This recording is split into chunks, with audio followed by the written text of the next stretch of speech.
So my name is Manikandan. I'm the product manager working with Metro India and work in Metro. This is my 22nd year. And previously I was working with another organization. Totally put together my experience in this analytical instrumentation field is around 30 years, I can say. In today presentation, actually, I will be giving a brief introduction about the near infrared and mainly the portable Raman spectroscopy. And because Raman spectroscopy is a popular technique, actually, but traditionally, like it was more confined towards the R&D environment. But with the advent of the portable and the compact Raman system, now these are also being used for field applications.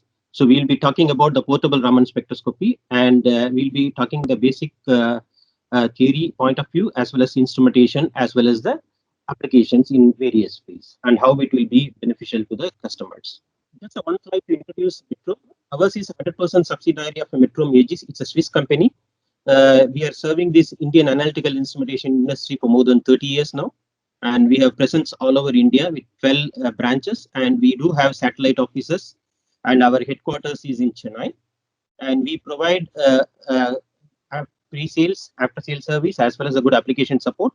And we have a strong team of more than 180 employees. And ours is ISO certified organization, and we do have a web-based CRM for monitoring our sales and service activities. And we have been regarded as one of the good service providers in India. And in today's agenda, first with respect to the NIR spectroscopy, we'll be talking about how the NIR spectroscopy works. Then we have a brief introduction about the different models, what Metrum can offer, the application areas where we can support, and few case studies of using the near-infrared spectroscopy and how it is beneficial in terms of return of investment, both in terms of the cost as well as time management. And we do have pharma is one of the strongest application area. We have few slides on different application we can do with the near-infrared spectroscopy in the pharmaceutical market, and then of course the summary. Then of course this will be continued with the agenda of the Raman spectroscopy. So how does the NIR spectroscopy work? And this topic I have divided into 3 points actually. One is we talk about the measuring principle, and the other one is the instrumentation setup, and the third one is the calibration, how to develop the calibration and prediction models, and how to continue with routine analysis. So let us start the NIR spectroscopy introduction. Say when we talk about NIR spectroscopy, anything related to spectroscopy, we talk about the electromagnetic spectrum. So the electromagnetic spectrum basically is divided into several regions. Each region basically stands for a specific kind of molecular or atomic transition, and thus it is for a specific spectroscopic technique. If I take this visible as base region, actually you can see anything towards the left of visible, we talk about ultraviolet region, then X-ray, and further it goes to the gamma rays. And towards the right, that is towards after the red in the visible region, you can see it follows with the infrared region. And infrared region is divided basically into near infrared as well as mid infrared. Then it follows with far infrared and microwave region as it is. As you can see, actually, there is, it's light. We are talking about interaction of light with matter in any spectroscopy. So if you talk about light, actually, it is defined primarily as a sort of wavelength, actually. And this wavelength has a relationship with the energy.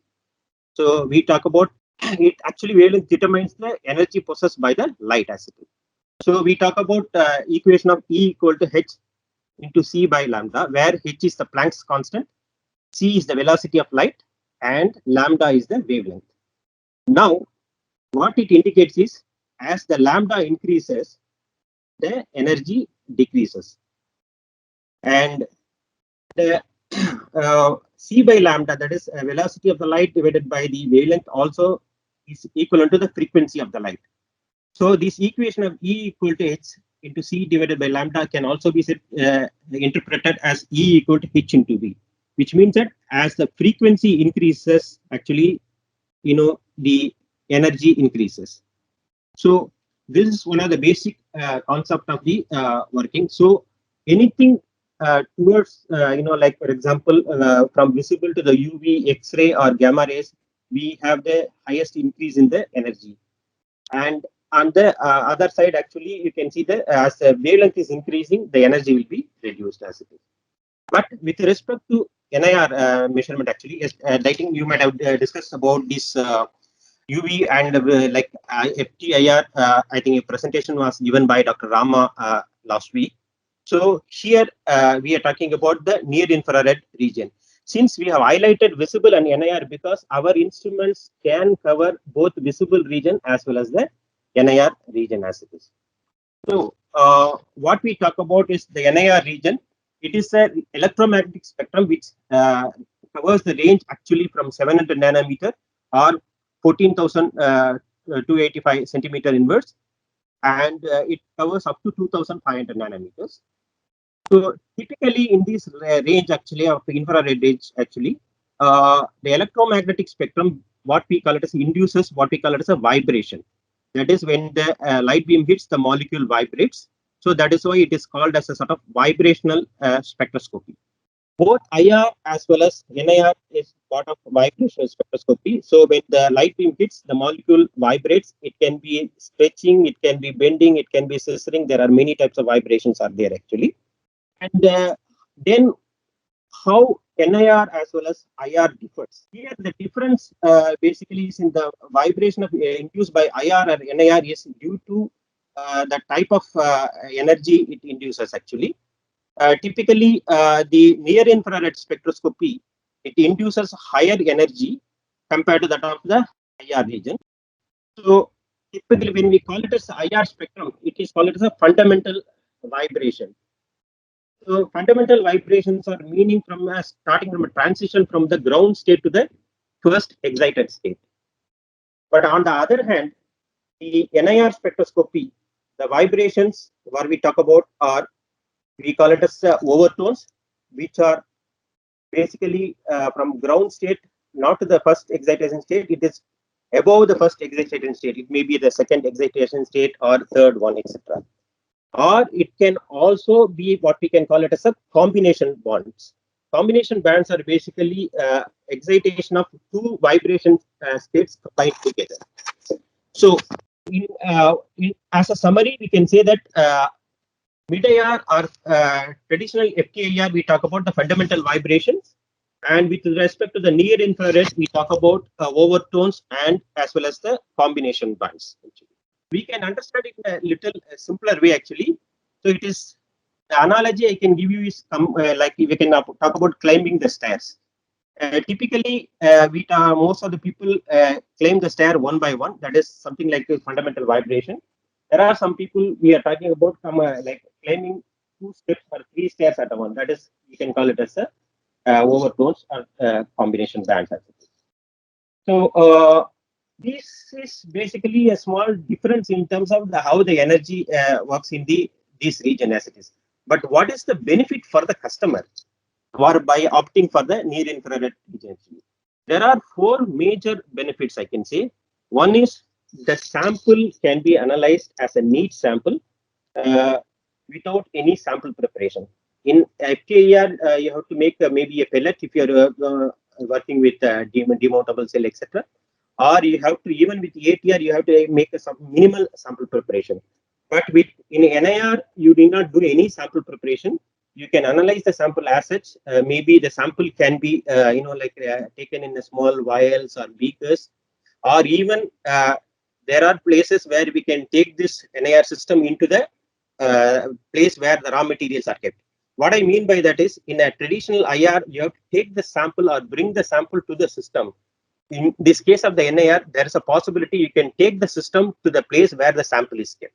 So this will be really useful for you want to do any measurement at a raw material dockyard or raw material receiving place actually.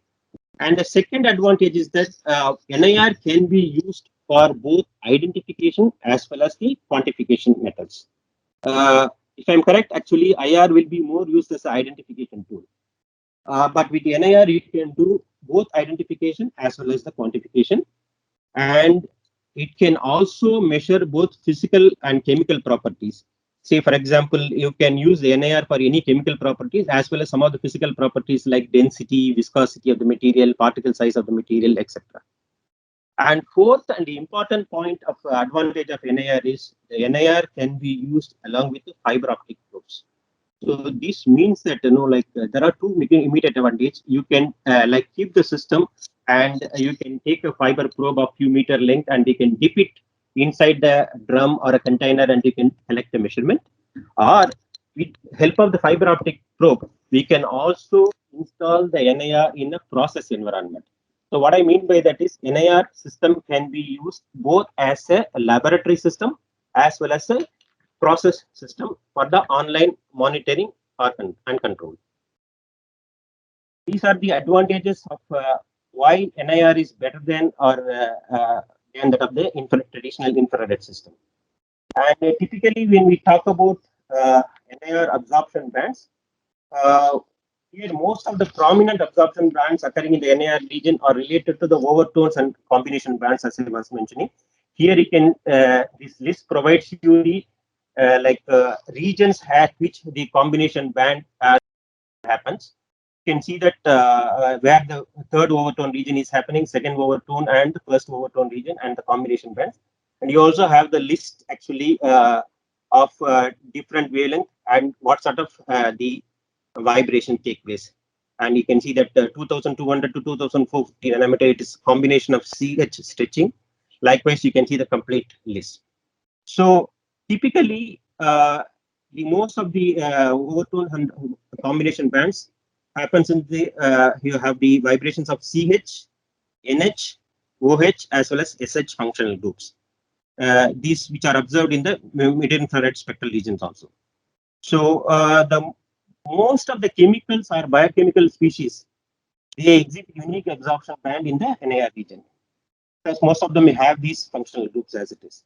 So that is why the NIR spectral region can be used both for qualitative as well as the quantitative studies. So this is the absorption bands information and how a typical NIR spectrum looks.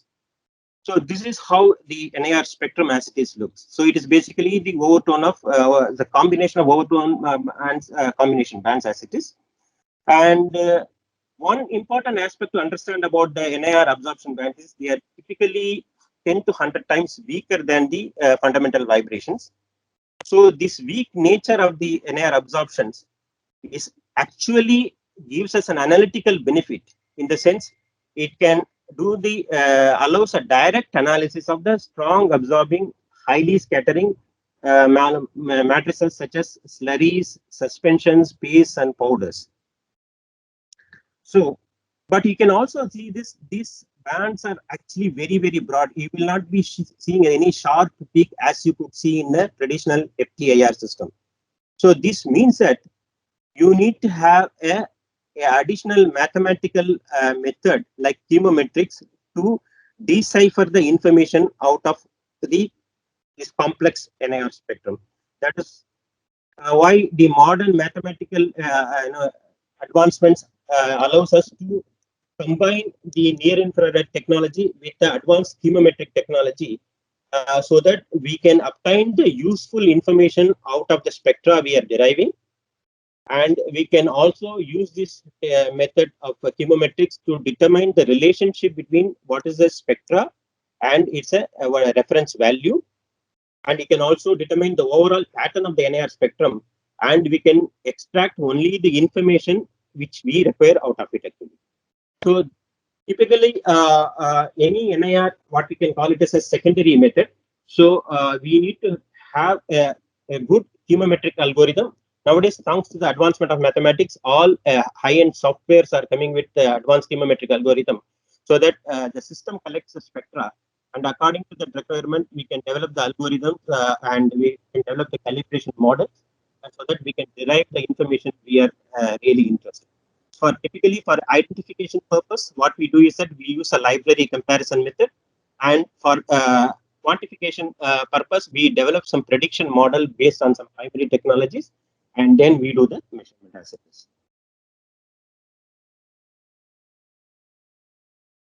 Now, coming to that instrumentation setup as it is.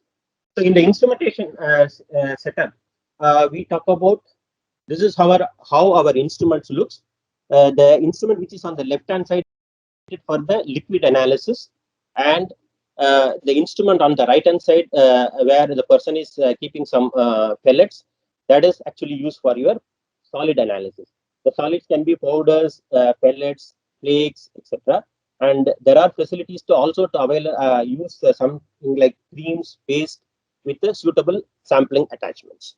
Inside of the analyzer looks something like this. We have a light source, which is a halogen lamp, to cover both the visible as well as the NIR region. And the light from the lamp is basically passed through a high precision grating, and this grating separates the polychromatic light into its individual light components. And it is a scanning monochromator. What we talk about, the scans speed we are doing is 2 scans per second. That means every half a second it gives one complete scan of the range actually. Then it passes through the sample, and when it is passing through the sample, I can say like you can, depending upon the type of sample, you can see how the detectors are placed. In the case of the solid samples, the detectors are placed in the reflection mode, where after hitting the sample, and light is reflected back to the detector as it is, and the reflected light information is gathered by the detector. So typically, for any quantification measurement, we can go up to a concentration of 0.1 percentage is possible with near infrared spectroscopy for any solid applications. And when we go for the liquid measurements, here the setup remains almost similar to that of the solid measurement, but the only difference is the measurement technique. Instead of the reflection, it is basically what we can call it as a transmission, which means that light is passing through the sample and the detector is kept on the other side. It collects the spectral information. Here again, the concentration can go up to 0.01 percentage, but this is typically more for water, because water is one of the strongest measurement for the in the near infrared region. It's moisture analysis. But so typically we can go down even up to around 100 ppm measurement also in moisture in many of your sampling materials. So for rest of the material, depending upon the material, the measurement concentration can change. So as a summary of the part, this first part actually, uh, the NIR, the samples are depending upon the solid or liquid can be measured, and the molecule absorb the visible and the near infrared light. And once the light is absorbed by the sample, it creates a spectral information of these interactions. And from the spectral information, and the system correlates the spectra information, and it like measures the set of parameters we are interested in. So for a simple like identification purpose, what it does is it measures and compares with the library spectra of the same sample and says, okay, how it matches with the library spectra. But when it comes to quantification, you need to have something additionally. It is what we need to do is that we need to develop what we can call it as a prediction model as it is. So why these prediction models? That we will see in this coming slides. So when I see a workflow of NIR spectroscopy for the quantification purpose, we basically talk about creating a calibration set, and then of course validating the calibration set or developing the prediction models, and then we can do the routine analysis. This is actually the initial time investment we have to do. But once that calibration is developed, just the measurement is done just by putting the sample, as long as the measurement is within that expected range as it is. So what we do in that creating the calibration set is we take a sample and we know what we are trying to measure. See, suppose we like we are talking about the secondary method. So here we should know what we are actually measuring. Suppose if you are interested in measurement of moisture in a sample, what we need to do is that we need to develop a primary method for that.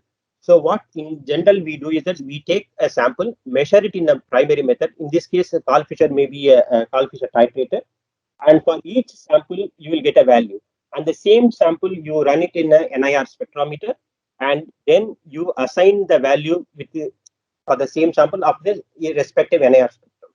So for multiple samples of different range, actually for the wider range, we develop a calibration setup actually. So once this calibration setup is done, based on the calibration, we can analyze some samples by developing the prediction models. So what is the prediction model? The prediction model will basically, yeah, this was I was talking about. The first one, actually, we scan the sample and each sample we run as a reference value. And once this calibration set is developed, we use that to develop the prediction model. So what is a prediction model? Prediction model is nothing but it can evaluate the unknown samples based on the initial calibration set. Whatever calibration set you have developed, so based on the calibration set, the prediction model can measure the unknown samples. So, for example, these sort of facial recognition algorithms are basically used by Google or Facebook for picture identification or a face recognition. So here in this case, we can see different type of dogs, and the system can predict whether for any unknown sample whether it is a dog or a no dog. If you're showing image as a cat, it says it's a no dog. The same way, we can also do few more things actually. In addition to predicting what is it, it can also say that the first dog is 1 year and 20 centimeter tall and 3 years and 20. So what I mean by that is you can also use prediction model developing different parameters. In this case of example, we talk about age, size, etc.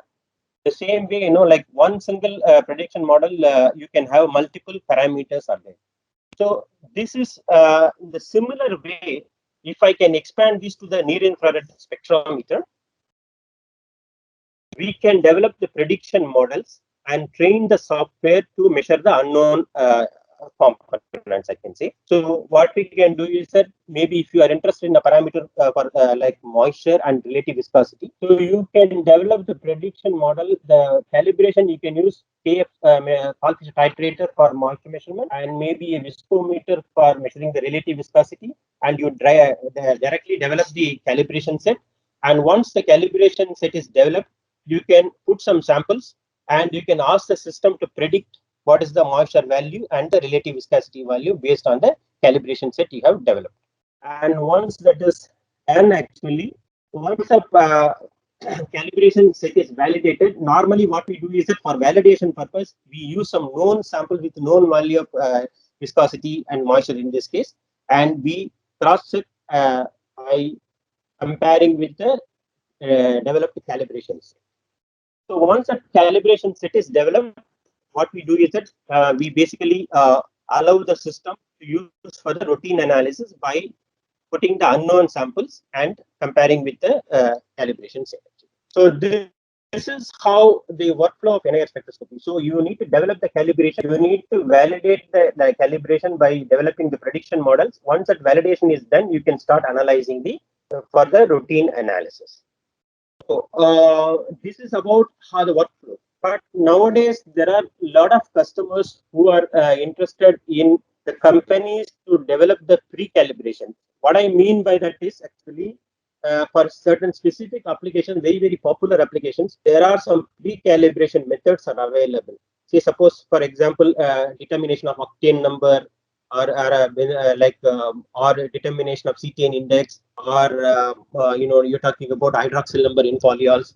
So different pre-calibration tools are available, which means that we have already developed the prediction models and pre-calibration set. So all the thing user needs is to take that sample and analyze with the already developed pre-developed pre-calibration tools as it is. And having said that, the users have the choice of upgrading these pre-calibration tools also as per their application requirements. So the point I'm trying to say is the pre-calibration tools gives the initial flexibility to start the analysis as and when you receive the instrumentation. And once you start the analysis, you are always free to upgrade your calibration by adding more some number of calibration samples as it is. So that is for the customer to decide. So you can develop the calibration on your own by yourself or with the help of the team of Metrum India. And also, you can also use the pre-calibrations and you can do the effective measurement right from the word go.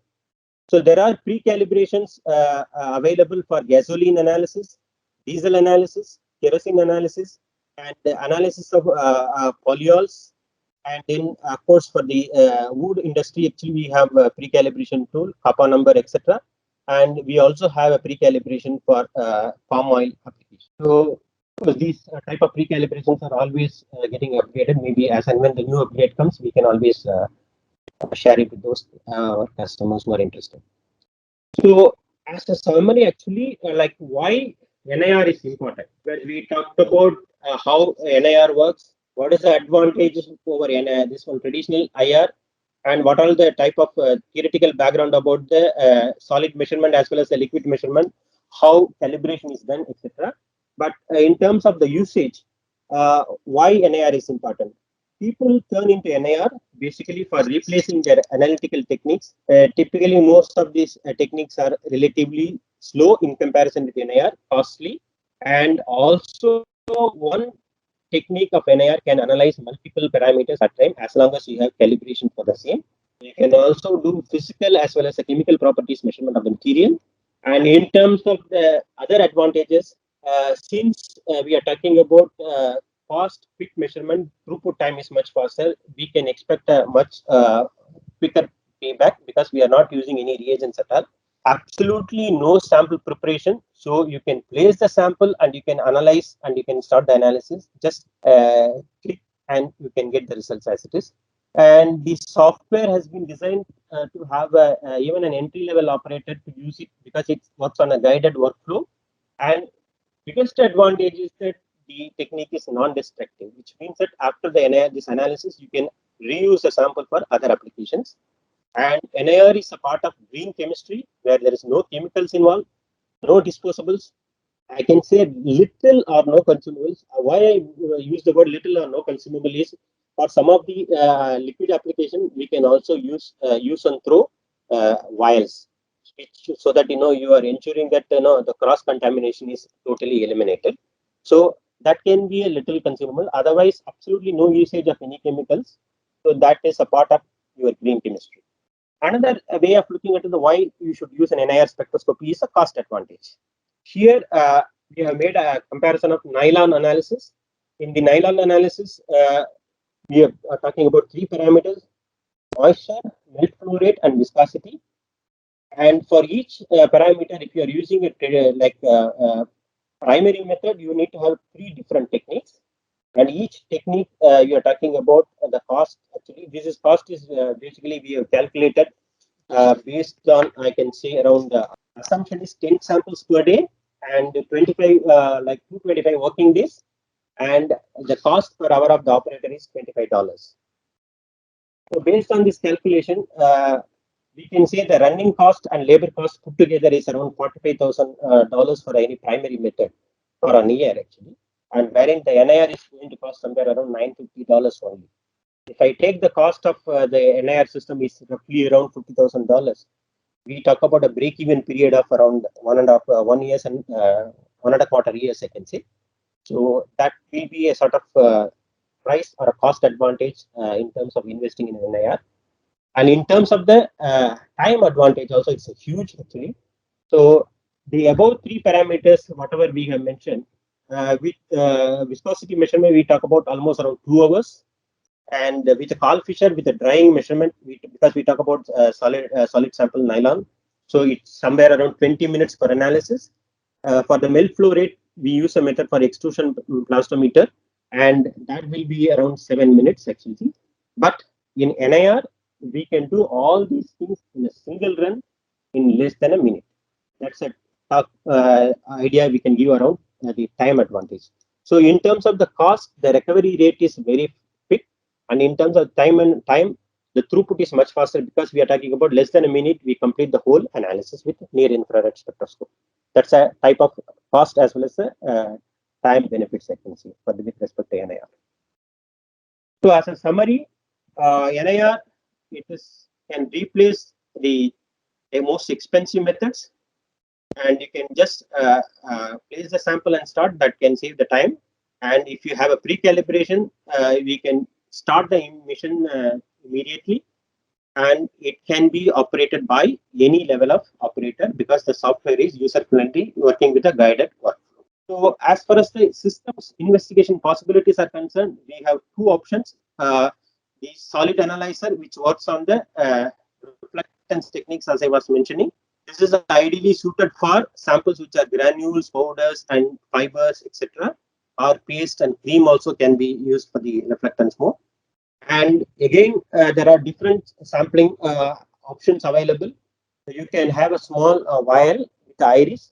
The iris is basically used to increase or decrease the spot size so that the area coverage can be determined depending upon the homogeneity or heterogeneity of the sample. Then for like flake type of samples, we can also use a sample cup, smaller cup. And in case if you want to have a multi-sample measurement, we have a multi-sample holder wherein you can, depending upon the vial capacity, we have from 7 sample holder up to 9 or 10 sample holders also.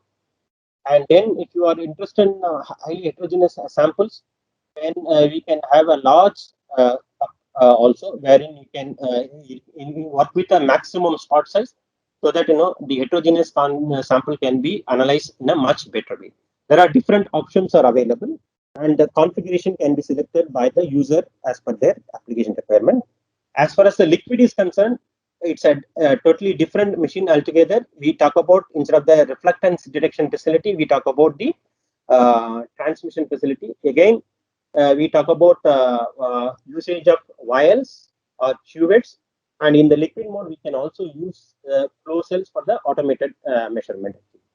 So these cuvettes can be the normal quartz cuvettes, or you can also have these use and throw cuvettes also, depending upon how important the, like for example, you want to avoid the cross contamination. So if you can clean and use it, you can very well use the normal cuvette. And there are some samples which are sticky in nature where you are not sure about the cleaning effect. You can always go for a use and throw vials or use and throw cuvettes also. And these are some of the application areas where like the NIR can work actually. Petrochemical industry, polymer industry, pharmaceutical industry, paint and ink industry, personal care industry, palm oil, chemical industries, lubricants, and pulp and paper industries. So these are various application areas. Various parameters can be done, and you can visit Metron websites where we have kept a lot of application notes, white papers, and information about ready-to-use pre-calibration for almost all these application areas. So you can select the details as per your specific area of interest. So for this presentation, I just put 3 case studies. Case study number 1 is analysis of gasoline, and the case study number 2 is that analysis of polyols, and the case study number 3 is that analysis of ammonium nitrate. So we will start with the study of analysis of gasoline actually. So in this particular case study, the customer is interested in octane number, that is research octane number, as well as the motor octane number, and then percentage of aromatics as well as the density. So these 4 parameters the customer was interested actually.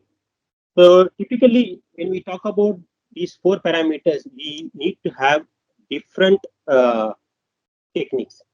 For octane number measurement, we have what we can call it as CFR engines. These are highly expensive engine. Each engine will be costing somewhere around $500,000, and each engine is dedicated for a specific purpose, which means that RON engine can be used only for RON application, and MON engine can be used only for the MON application. And typically, when we do an analysis, it takes around 30 minutes to get a result with each engine. Then the percentage of aromatics is basically done with gas chromatography, so which takes somewhere around 45 minutes per analysis. And for the density measurement, we use a density meter, which is relatively quicker. You can say 2 minutes per analysis. But all these parameters we can do in NIR with similar precision in less than a minute, and absolutely no sample preparation. And that's the biggest advantage of NIR. So one run, you can efficiently cover all these parameters and with a similar precision. That's advantage. So you can save a lot of cost in terms of investment as well as in terms of the running cost also. The second case study, basically, we talk about is analysis of this moisture content in ammonium nitrate sample. Typically, this particular customer wanted to keep the moisture content under 0.2 mg per L. So, primary method is the Carl-Fisher titration, which takes around 5 minutes per analysis.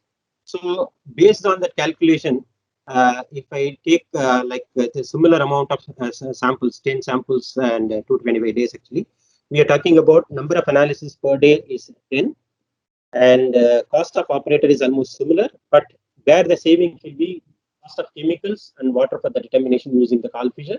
And if I convert the time of each analysis into operator hours, which is charged at $125 per hour, actually, we can save somewhere around $8,200 is the method actually for the lab method, that is using a titration. And with the NIR, we talk about only less than $1,000.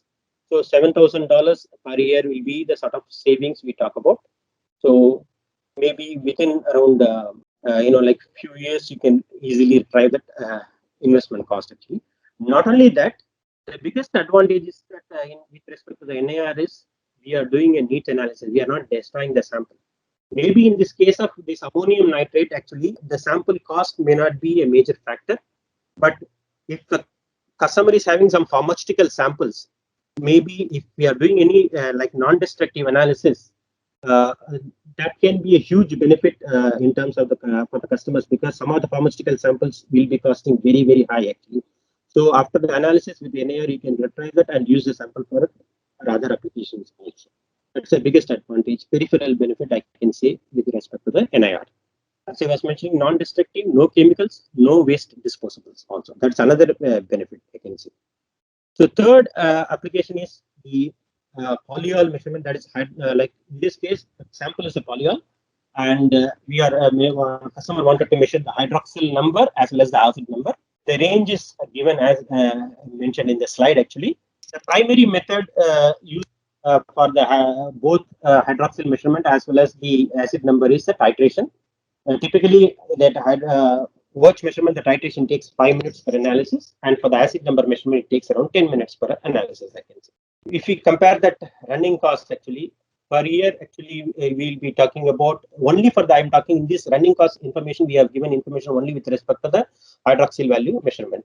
Here, we can talk about the total running cost based on the same calculation will be around $18,000 as against $2,000 of the NIR.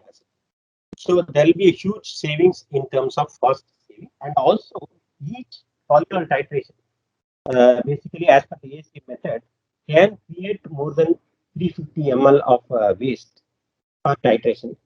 So disposal is also an issue. So it not only saves the running cost, it also like eliminates the need of the disposal of the reagents after the analysis is over. That can be a part of your green chemistry. So this is about the three case studies, and this is another important area where we talk about NIR is in the pharmaceutical market. This is where NIR can be used in different aspects and in different types.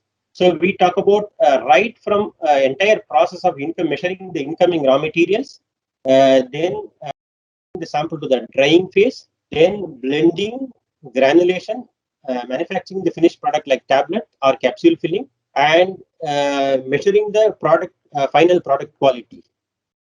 Every stage, the near infrared spectroscopy can be installed for different applications. So I will show few applications here. Typically, for the raw material identification, as the GMP requirement says, identify individual samples of each lot and each batch should be identified.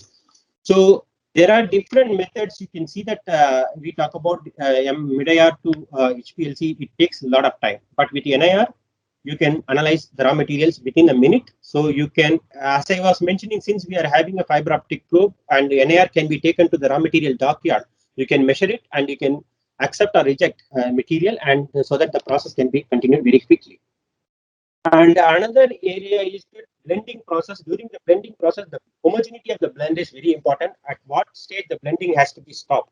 So Here also the NIR can be used.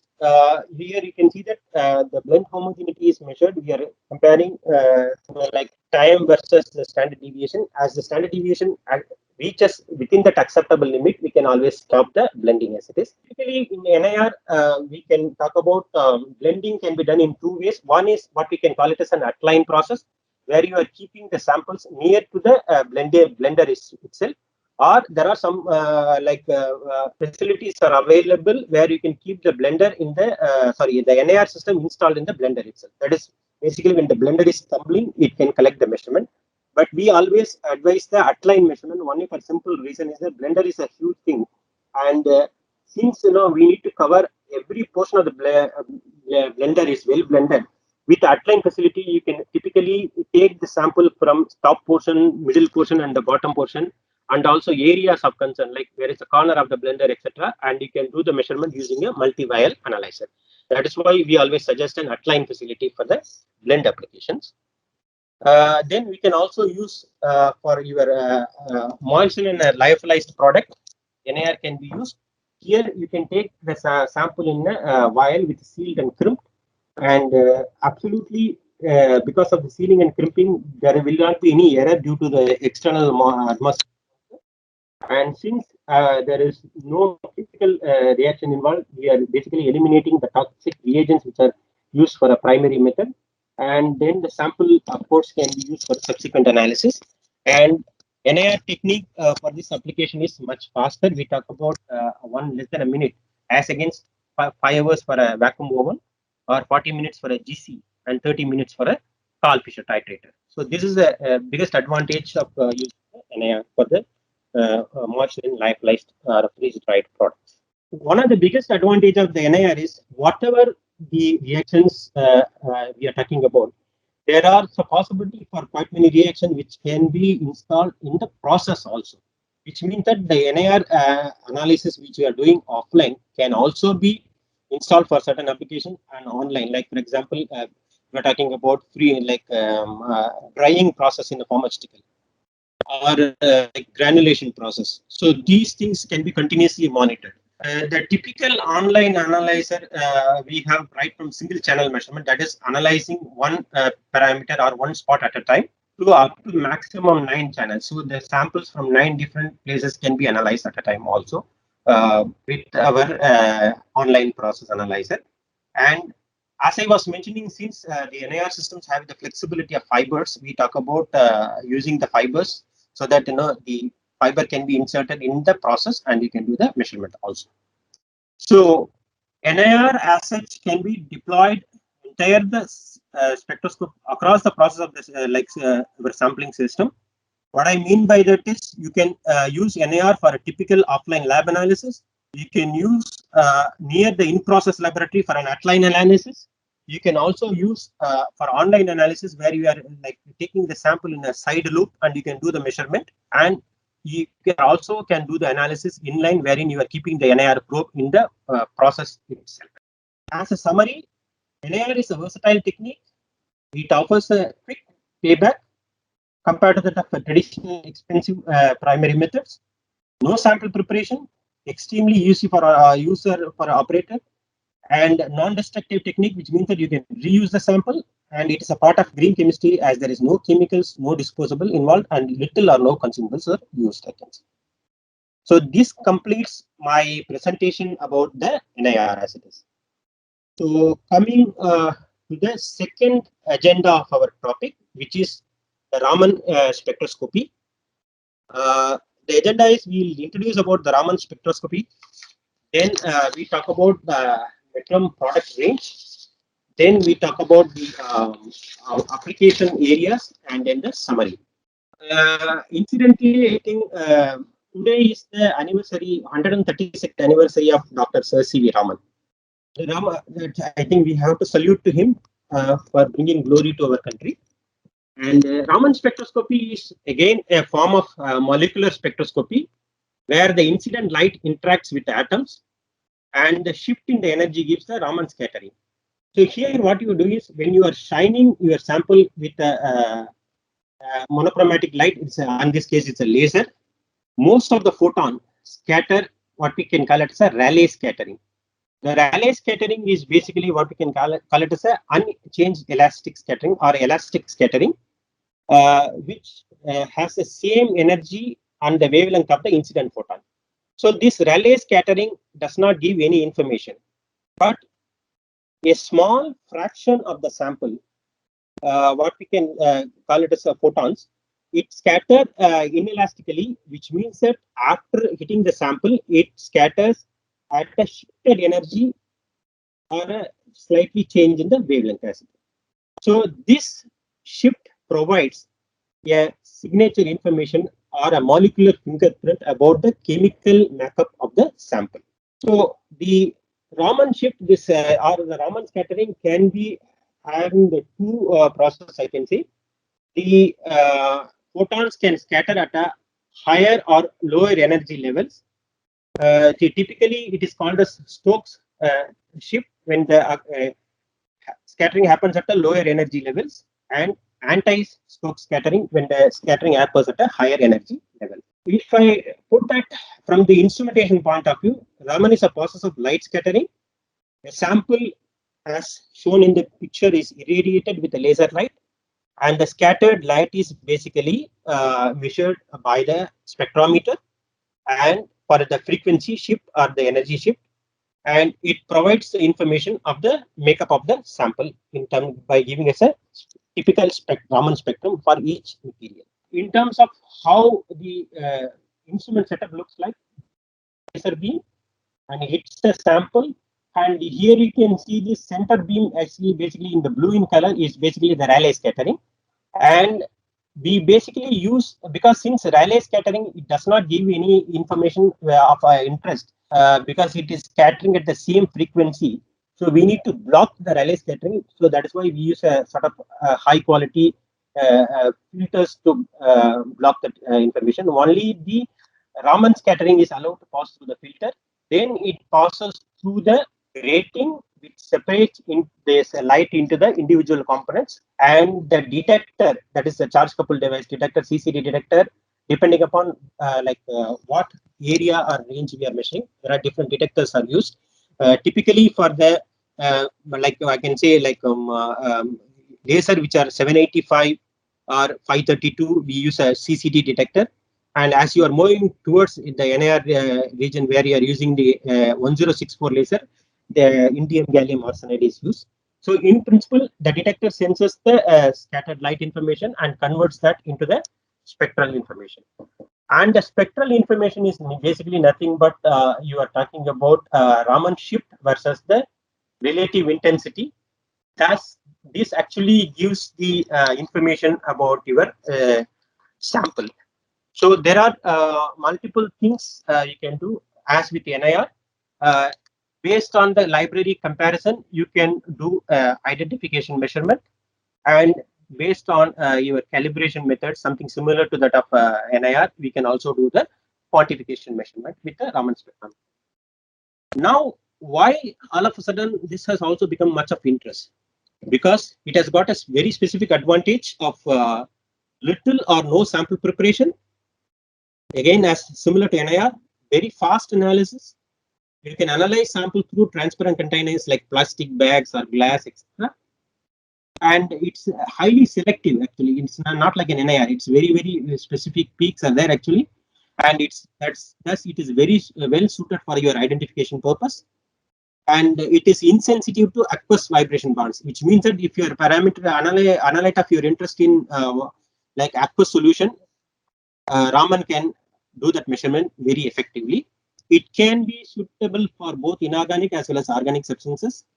And one biggest advantage of the Raman spectroscopy is it does not get any interference from physical properties. What I mean by that is if there is any change in the particle size, etc., that does not change the Raman spectral information. And there are some small limitations also. In the first slide, we mentioned about only few photons out of few million photons like scatter in like for example inelastically, which means that typically Raman is a weak effect. So we talk about approximately 0.1% of the like we can talk about scattered photon is scattering inelastically. So which in terms of analysis, traditionally Raman is what we can call it as a bulk sample analysis, not meant for the trace level applications. And again, when we are using samples which are fluorescent nature, any like natural products or any colored samples, etc., the fluorescent peak overshadows very small Raman peak as it is. So traditionally, this was an issue, but nowadays, thanks to the advent of 1064 laser, using which we are basically like measuring the spectra in a region which is have a minimal impact of the fluorescence, we can handle these fluorescent samples very effectively. And as I was mentioning, Raman traditionally cannot be used for a typical low concentration measurement, but with the advent of the new technique called surface enhanced Raman spectroscopy, called SCRS, we can do the trace measurements also. Raman spectrometers comes with a different choice of lasers for the initial excitation. So the customer can select the lasers as per their application. Typically, the most popular lasers are actually 785 because most of the organic chemicals you can use a 785 laser as it is. And for some specific application like carbon materials or graphene material, the 532 laser offers a better sensitivity because as your wavelength goes down, the like intensity also increases as it is. So it offers a better sensitivity in terms of measurement for certain type of samples. 1064 laser is primarily more used for samples which are highly fluorescing in nature or highly colored sample, something like a natural product or a biomedical, biopharmaceutical products, etc. So depending upon your application areas, all modern Raman systems comes with the choice of laser also. Now the question comes is why handheld or portable Raman? Because traditionally, if you have seen the Raman spectrometers were very bulky, it was primarily considered as a research system in many of the research institutions. But nowadays, mobile is a sort of global trend. Any instrument as a mobile instrument is a global trend. So analysis is moving away from bulky laboratory environment to a field environment. So in this case of Raman, by making the Raman systems as miniature as possible, we have like ensured that the technology what till now is used in the analytical laboratory can be transported to the field applications also. So here you can see in the bottom of the picture the handheld instrument. So our handheld instruments are weighing little above 1 kgs. So that is as compact as it can get, I can say. So again, depending upon your application interest, you can select the handheld Raman or the portable Raman. The portable Raman also almost offers the typical performance of your laboratory Raman. These portable Raman systems are designed in such a way this can be either used in a typical lab conditions or it can be taken with a battery and you can use in the field, typically for application like art and like architecture, archaeological applications, etc. So these are a product range. I'm sorry, this slide is little cramped, but the point is that there are 4 to 5 different models are available. I can see. We segregate into 2 groups. One is the NanoRam group, and the second one is a Tactic ID group. The NanoRam group is basically meant for the pharmaceutical applications, which means that it comes with the software comes with the CFR 11 compliance, etc. And the Tactic ID series are primarily meant for defense and security application, and it can also be used for other applications as well. I can say. Again, these models you have the choice of 2 lasers. NanoRam is with a 785 laser, and NanoRam 1064 is a 1064 laser. I can say. And again, the Tactic ID is also coming with 2 laser option, 785 and 1064. So depending upon your nature of the sample and your application requirement, you can select any one of the system.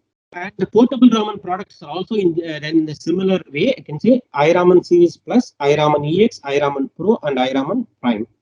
iRaman Plus is our starting model, which is coming in the option of 785 laser or a 532 laser. So if a customer is interested in some of the inorganic applications or something like a carbon graphene application, you can have the choice of 532 laser. iRaman EX is a system with 1064 laser. iRaman Pro and Prime are basically what we can call it as a high throughput system. The iRaman Plus is our primary model for this starting model for the portable Raman. This comes in an option of either 532 or a 785 laser. As I was mentioning, 532 is used for applications like inorganic materials and graphene or graphite measurements, etc. And iRaman EX is basically a system with a 785 nanometer, sorry, 1064 nanometer laser. iRaman Pro and Prime differs from iRaman Plus in, like you can see this in terms of the detection cooling.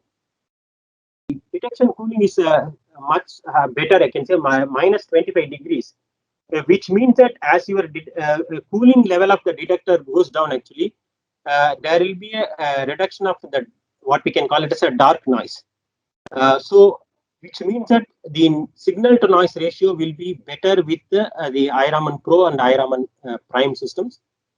And also another advantage is that you can say the relative throughput of the iRaman Pro system is almost 10 times faster than that of the iRaman Plus system, which means that some of the samples like biological samples or samples which are, I can say, like sensitive sample where like you can want to expose the sample for a lesser time, actually, because the throughput is almost 10 times better.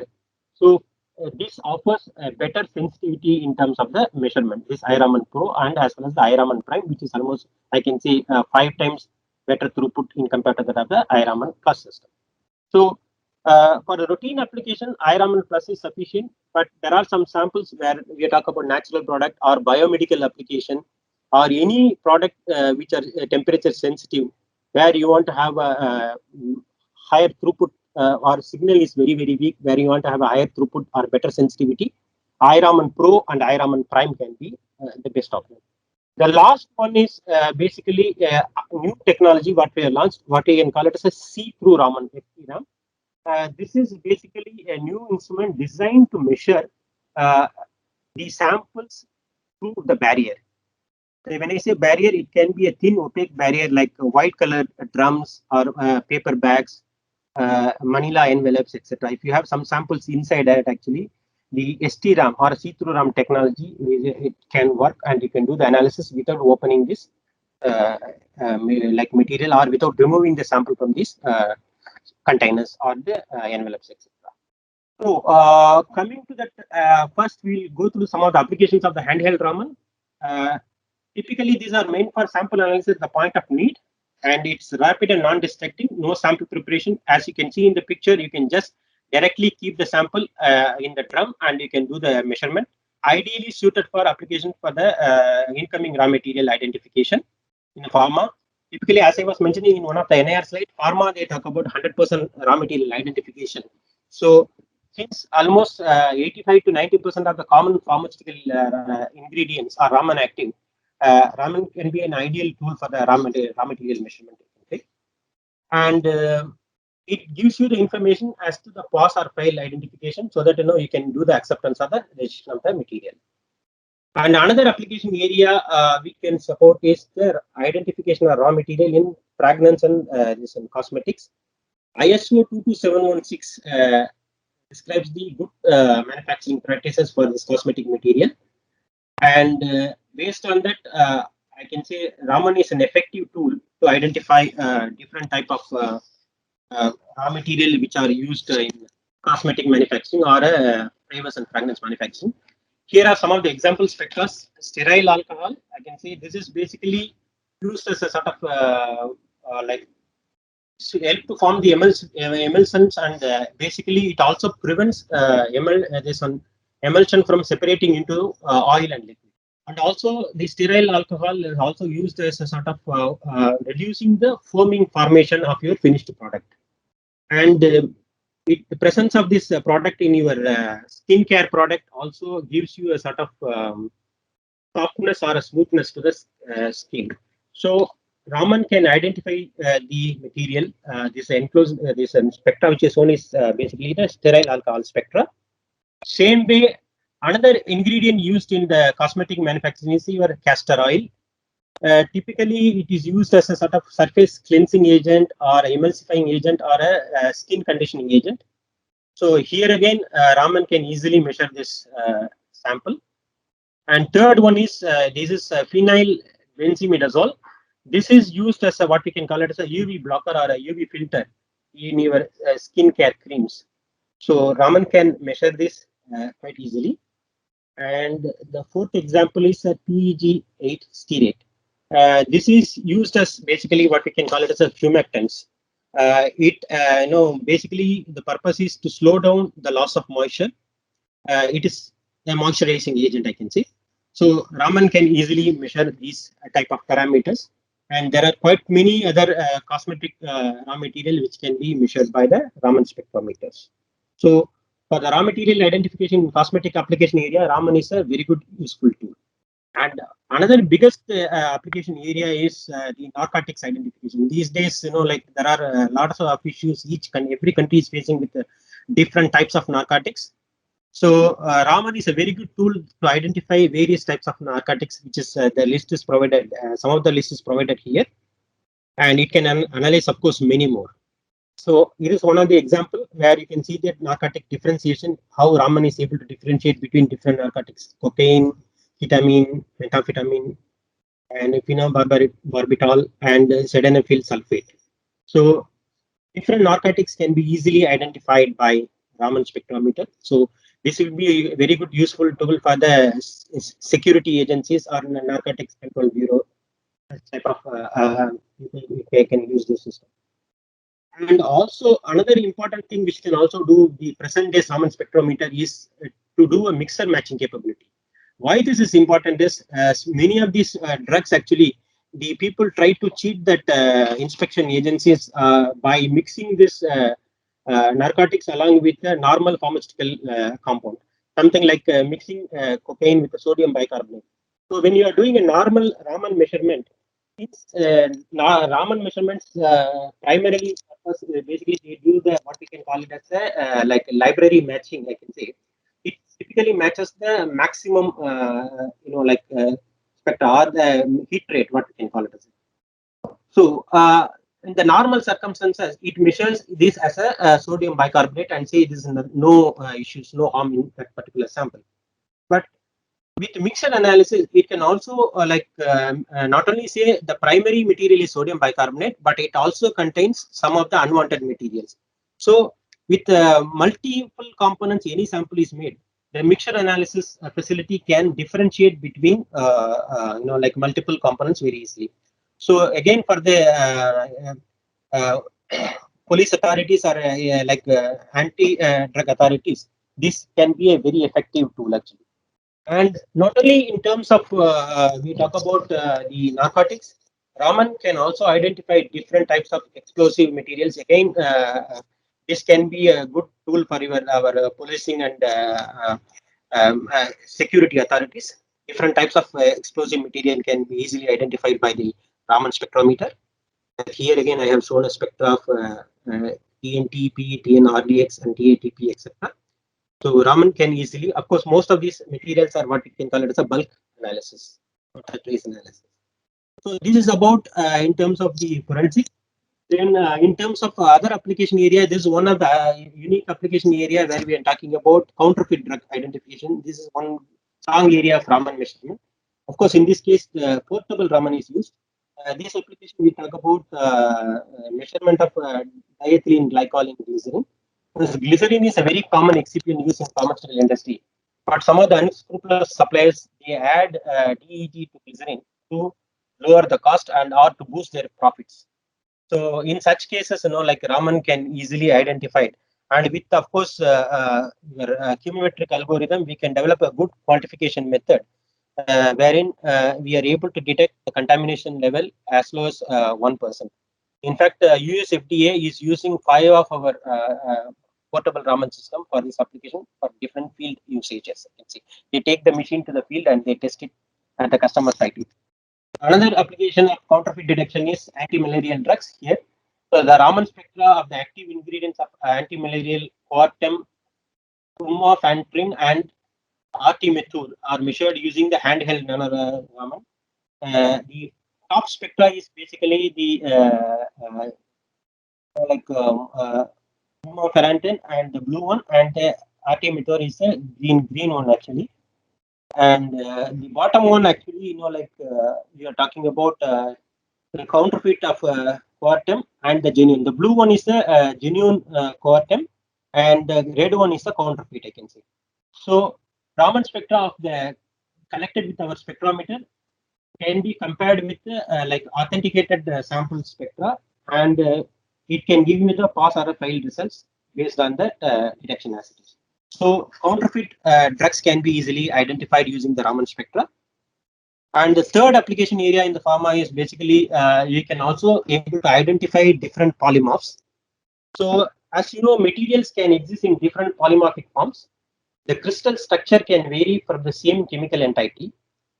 Polymorphism is important in a pharmaceutical product because the efficacy of the drug can be impacted on the solubility of the different crystal form. So here again, we have compared the alpha lactose and the beta lactose spectra. So such identification of different polymorphs are also possible with Raman spectroscopy. Then again, another application area is the carbon nanomaterial characterization.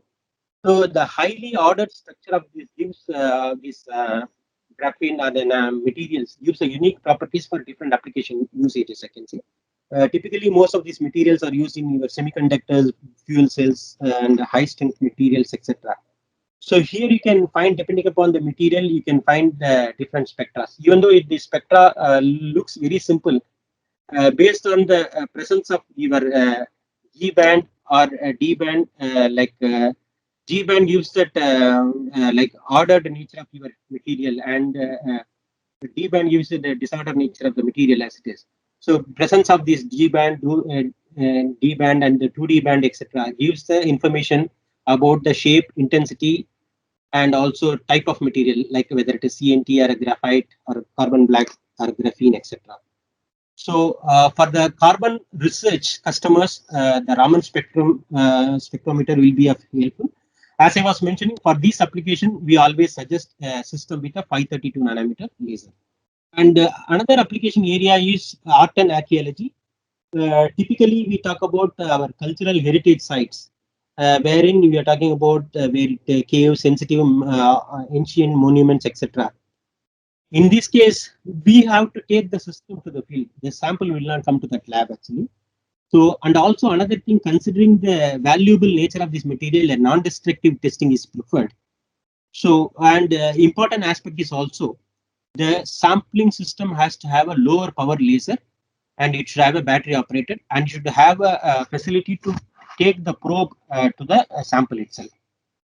So here with our system, we can use the laser at as low as 1% of the maximum power. Our laser power we talk about is 300 milliwatt, and we can start the measurement as low as 3 MW. And also, because we use a deep cooled UV, we are talking about minus 25-degree cooled CCD detector. We can measure with a better sensitivity also. So ideally suited for various measurement of various paintings, statues, or old age documentation, etc. It can provide valuable information about these materials what we are measuring. Here the example is basically a painting which was measured in Italy. The painting of this Virgin Mary, and here you can see this the blue color robe, which is rounded in a red circle. Actually, it is we have taken the spectra of blue sleeve, and it matches with one of the material which was used, what we call as lapis lazuli, that was most expensive pigment after gold. So this spectrum of this painting matches with the lapis lazuli spectrum. So we can easily identify what type of pigments which are used for this specific application. So again, one more spectra. This is done in a cathedral in Spain, where we are talking about measurement of material like cinnabar, which is in the red color, and lead oxide. So here you can see this probe has gone to the top of the tomb itself. So that is because of the flexibility of the fiber optics. Again, another application area is gem testing or gemology. Typically, most popular application is whether the material is a diamond is a real diamond or a fake diamond, that is zirconium or cubic zirconia. The diamond gives a very specific Raman band at 1328. then centimeter -1. But you can see zircon gives multiple Raman bands. So by measuring the sample, if you're going to get peak only at 1328, then we can safely say this is a true diamond. Otherwise, depending upon the peak, you can say it's a zircon or a cubic zirconia, etc. So differentiating between a real and fake diamond is possible. And of course, inclusion of different minerals. Some of the gemstones, they to fill that as a filler material, they use some sort of different materials actually. So in this case, particularly we have measured a ruby stone where you could find the spectra of calcite at 710 and 1085. So we can say this inclusion of in this particular ruby material is calcite. So such type of inclusion in a of a mineral in your stones can also be identified by Raman spectra. And again, in forensic, this is a portable Raman.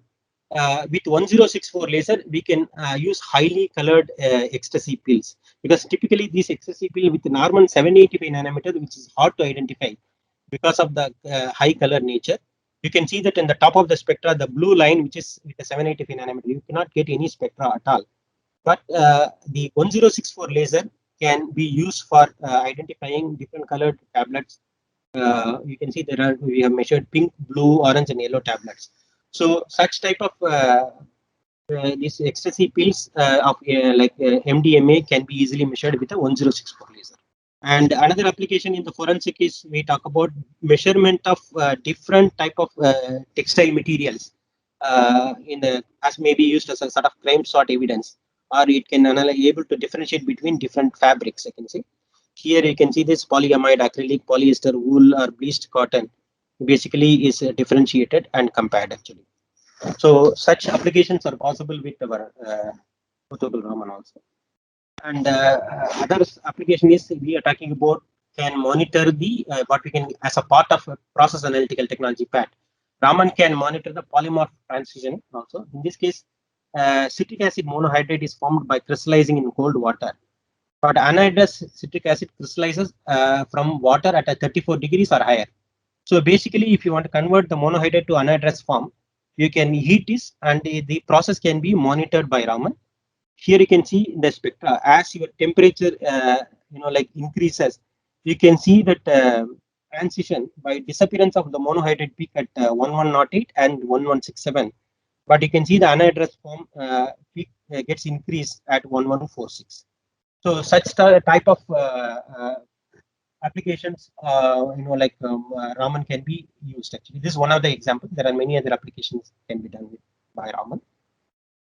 And the last application will be the what we can call it as a surface enhanced Raman spectroscopy. One of the limitation I was mentioning about Raman is Raman is primarily meant for the bulk application.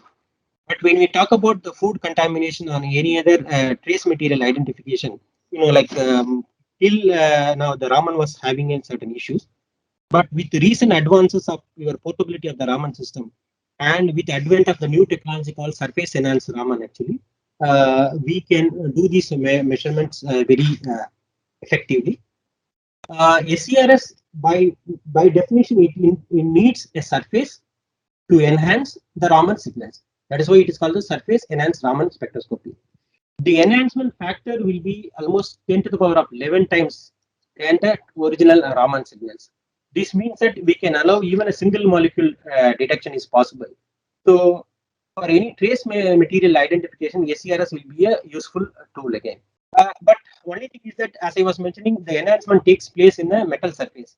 In this case, primarily SERS substrate coated with nanoparticles is used. There are different concepts prevailing, whether the effect is based on electromagnetic or chemical effect actually. But as a whole, like what we call it is there is a localized surface plasmon effect happens actually. When the molecule comes into contact with this nanoparticle, which are having the localized LSPR effect, the local field actually created around the nanoparticle will polarize the material of interest, and the Raman scattering can happen. So the enhancement is very, very important here. So this will be really useful for various applications. One of the popular application these days is like food contamination. as you know, there are different materials are used to like enhance its food material. Like for example, melamine is used in milk to make the protein content of milk higher. But usage of melamine can cause a renal failure also.